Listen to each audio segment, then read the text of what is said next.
दोस्तों जियो financial service की बात करें तो यहाँ पे बहुत बड़ी अपडेट निकल के आ रही है। जियो ब्लैक रॉक ने मिलके 5 नए इंडेक्स फंड लॉन्च कर दिए फिर से।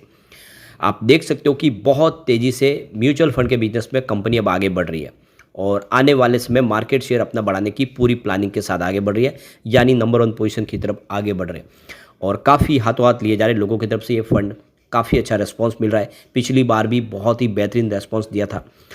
अब यहाँ पे देख लो कि एक और जो बड़ी अपडेट निकल के आ रही है जियो फाइनेंशियल की तरफ से। केवी कामत ने बहुत बड़ा बयान दिया है, उसके मायने क्या उसको समझने की कोशिश करेंगे इस वीडियो के माध्यम से। अब आप देख ही सकते हो कि जियो फाइनेंशियल ने अपने बिजनेस शुरू करने की तैयारी कर दी है। रेगुलेटरी अप्रूवल जैसे जैसे मिल रहे बिजनेस शुरू हो रहे। ऐसे में क्या है आगे की उम्मीद और साथ में एफआईडीआई का रुझान बाजार को लेकर कैसा है समझने की कोशिश करेंगे इस वीडियो के माध्यम से। लेकिन फ्रेंड्स उससे पहले अगर आप पहली बार हमारे चैनल पे आए तो चैनल को सब्सक्राइब कर दीजिए, एक बेल आइकॉन दबा दीजिए ताकि जब भी नया वीडियो बने पहला नोटिफिकेशन आपको मिले। वीडियो पसंद आए तो लाइक से जरूर कीजिए। चलो फ्रेंड्स वीडियो स्टार्ट करते हैं। मैं हूँ आपका दोस्त एस बी दवे और हमारे अपने चैनल ऑनलाइन कमाई में आपका बहुत बहुत स्वागत है।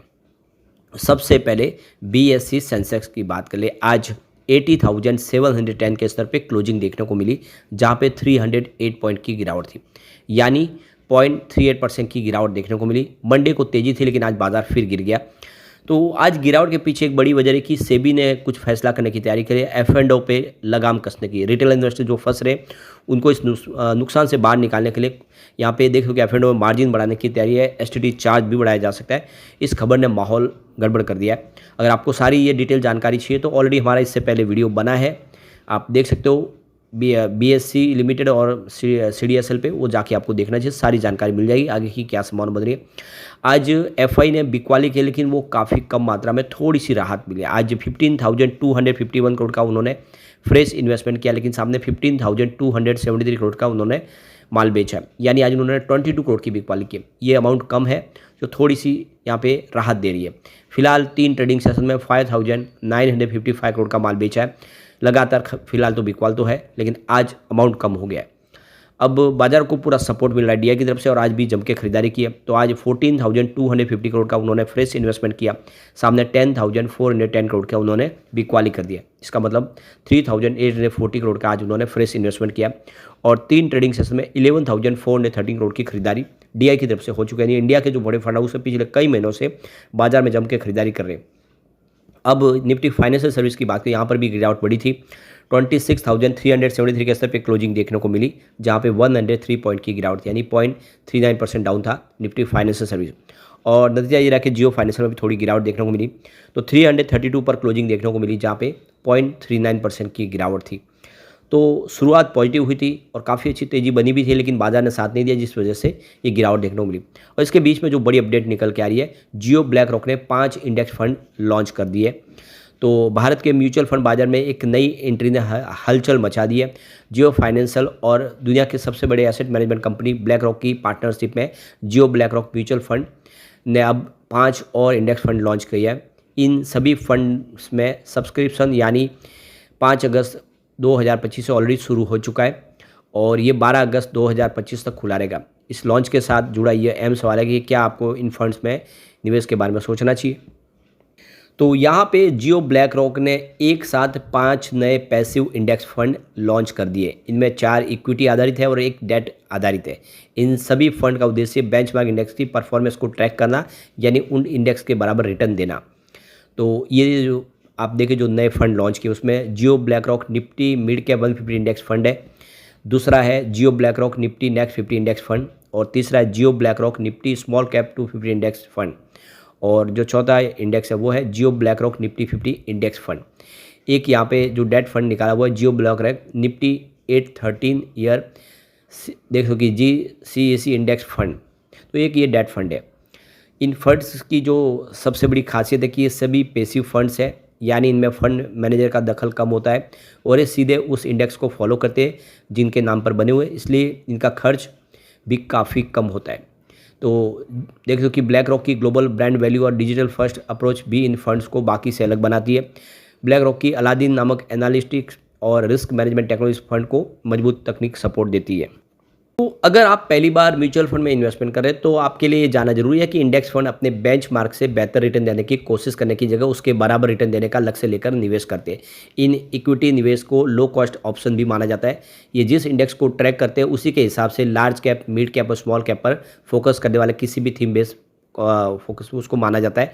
नए निवेशकों के लिए आमतौर पर निफ्टी 50 इंडेक्स फंड जैसे लार्ज कैप फंड से शुरुआत करना बेहतर रहता है। अगर निवेश एसआईपी के जरिए किया जाए तो बाजार की उठापटक के अवसर को कम किया जा सकता है। एनएफओ की बात करें, सभी 5 इंडेक्स फंड डायरेक्ट प्लान और ग्रोथ ऑप्शन में उपलब्ध है। एक मुश्त लमसम निवेश कम से कम 500 रुपये से शुरू किया जा सकता है। एसआईपी के लिए भी मिनिमम इन्वेस्टमेंट 500 रुपये है। इक्विटी फंड को तन्वी कचेरिया और आनंद शाह और हरेश मेहता मैनेज करेंगे। डेट फंड को विक्रांत मेहता, सिद्धार्थ देव और अरुण रामचंद्रन मैनेज करेंगे। तो यहाँ पे देख लो कि लॉन्ग टर्म इन्वेस्टमेंट ऑप्शन के तलाश में है आप तो जियो ब्लैक रॉक इंडेक्स फंड पर विचार कर सकते हैं। ध्यान रहे कि आप न्यू फंड ऑफर एनएफओ बंद होने के बाद रेगुलर खरीद फरोख्त शुरू होने पर भी इन फंड्स में निवेश कर सकते हैं। इसलिए मैं आपको जल्दबाजी नहीं करनी चाहिए क्योंकि ये बाद में भी उपलब्ध रहेंगे। अब एक जो बड़ी अपडेट निकल के आ रही है केवी कामत की तरफ, तो उनका कहना है कि जैसे जैसे भारत की $5 ट्रिलियन की अर्थव्यवस्था की और इंडिया बढ़ रहा है, जियो फाइनेंस सर्विस के अध्यक्ष केवी कामत ने कहा है कि इस समय एआई जो है वो बहुत सारा बड़ा रोल प्ले कर रही है। तो जियो फाइनेंशियल की जो वार्षिक रिपोर्ट पेश की उसमें केवी कामत की तरफ से कहा गया है कि इस समय एआई है जो बहुत बड़ा रोल प्ले कर रही है हर क्षेत्र में। और उनका कहना है कि आने वाले समय भी एआई का रोल बहुत बढ़ेगा, यानी आर्टिफिशियल इंटेलिजेंस हमारे जीवन का एक मुख्य हिस्सा बनते जा रहे हैं और हर क्षेत्र में जहाँ पे स्पेशली फाइनेंशियल सेक्टर में उनका बड़ा रोल है जिसके माध्यम से रिस्क को कम किया जा सकता है। एआई की नई शाखाएं आ रही है और आप देखते हैं हर क्षेत्र में जो भविष्य हमारा है वो एआई के माध्यम से आगे बढ़ता हुआ दिखाई दे रहा है। आप एआई के माध्यम से अपने रिस्क को कम कर सकते हैं, अपनी जो इन्वेस्टमेंट की स्ट्रेटेजी उसको समझ सकते हैं। और जो सबसे बड़ी बात है कि बहुत सारी जो बैंकिंग सेवाएं वगैरह है उसमें बहुत सारे फ्रॉड भी होते हैं, धोखाधड़ी होते हैं, उसको भी कम कर सकते हैं। यानी एआई के माध्यम से आप देखिए रिस्क को कम किया जा सकता है, जितने फाइनेंशियल संस्था है उनको सुरक्षित किया जा सकता है।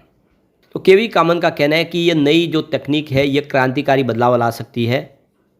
आने वाले समय इसको और भी किफ़ायती बनाया जा सकता है, परंतु यहाँ पे साथ में रिस्क भी है जिसकी चेतावनी केवी कामत ने दी है। उनका कहना है कि एआई पे जो हमारी बढ़ती हुई निर्भरता है, वो जो हमारा डेटा है सिक्योरिटी, उसको आप आने वाले समय उसके लिए रिस्क बन सकती है।